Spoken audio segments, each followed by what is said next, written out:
So one of the keys with grayling fishing is to get your flies down. Mounted on a size 14 jig hook, I've got a 3mm tungsten bead at the top. That's a disco bead, silver, and behind it a 2mm plain tungsten bead. In total, that's 5 mils of tungsten. That really gets the fly down. I'm just going to whip on with my tying thread and keep that all nice and tight at the front of the fly.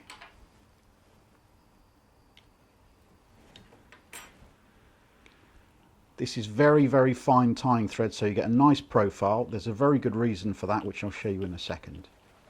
So we just secure that tungsten at the top of the fly. Loose. And whip down the shank of the hook, just past the point. Now I'm going to tie in the tail. The tail is Coq de Leon feather. Perfect tail material, just a little pinch of it, and that goes on top like so. Just secure it in, and then I just adjust the length of the tail. In competition fishing, we have to have flies a certain length. If it goes outside that length, it's an illegal fly, so we always try to keep those things nice and short. Just trim off the top.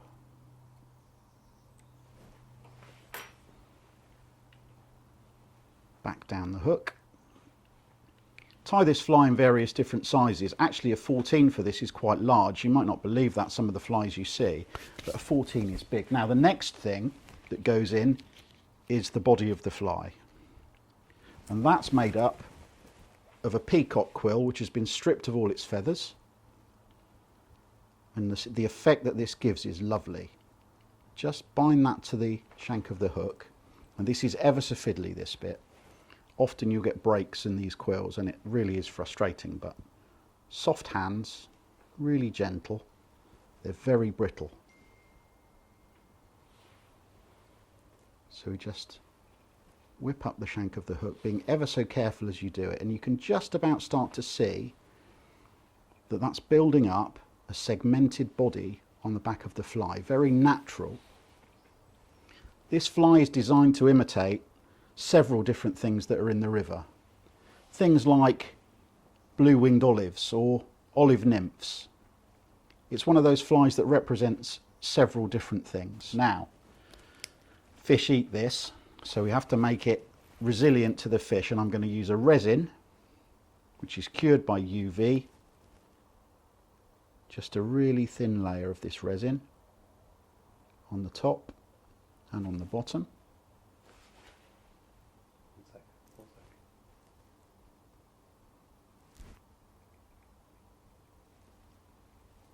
You can see that resin shining. Now I'm just going to take a UV torch and cure the resin. And you can see that fluorescent. Can you see the segmentation? That's why this material is so fantastic for this sort of fly. It looks such a natural thing.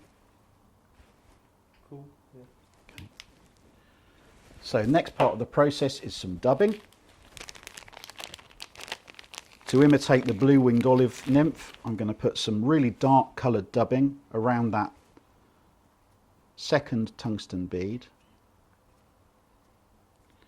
Again, in competition fishing, you're allowed to show your bead at the top, but not a second bead, so we have to cover up those beads. And what we're trying to do is build up a body which looks interesting to the fish. So I've put some dubbing in here. The next step is to get some movement at the head of the fly. And I'm going to take a CDC, a Coq de canard feather, trim that off with some long scissors.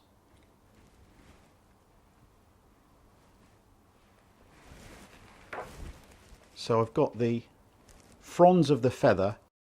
The reason we use those, two reasons: they're ever so mobile, very delicate, they kind of pulsate at the head of the fly, but also they trap little air bubbles. They're impregnated with oils that the duck uses from its preening gland, and those feathers just trap little air bubbles, which then imitates a nymph which is rising through the water.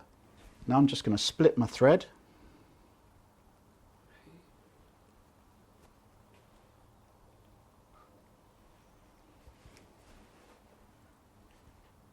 Take my clip and just gently trap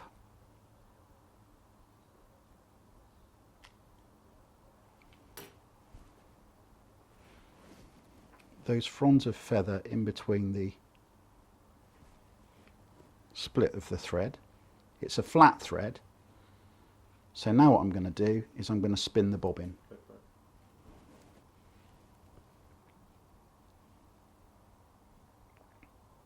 When you stop, let go of the line, it then spins those CDC feathers, okay?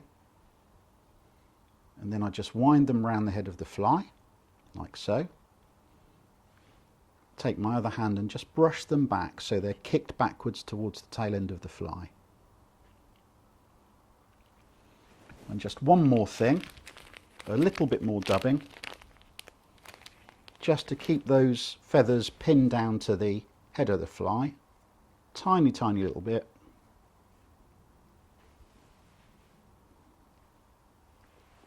And then I'm going to do my whip finish just to secure everything down.